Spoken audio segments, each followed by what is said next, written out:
अखंड हरिनाम सप्ताहाच्या प्रवाही परंपरेच्या माध्यमातून आपण एकत्रित बसलेलो आहोत। मी असा एक छोटासा प्रश्न विचारतो, अखंड हरिनाम सप्ताहांच्या दिव्य परंपरेची व्यासपीठ सर्वत्र पाहायला मिळतात, अनेको ठिकाणी सत्य होता तो। मी असं विचारतो, अखंड हरिनाम सप्ताहानं आपल्याला काय दिलं, काय मिळतो? निवांत सांगा, मला गडबड नाही। अखंड हरिनाम सप्ताहाच्या परंपरेने तुम्हाला काय प्राप्त होतं, काय मिळतो? या सप्ताहांच्या परंपरेने आपल्याला काय मिळतं?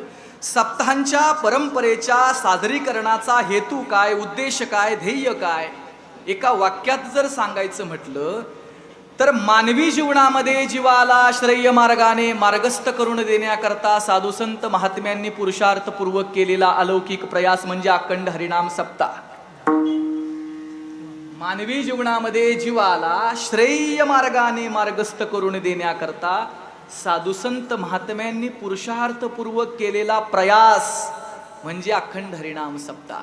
या मनुष्य योनीत जगणाऱ्यानं कोणत्या मार्गाने जगावं याचं ज्ञान ज्या मार्गाने प्राप्त होतं, त्या मार्गाची निर्मिती साधू संतांनी पुरुषार्थपूर्वक केली, त्यालाच सप्ताहांची प्रवाही व्यासपीठ म्हणतात।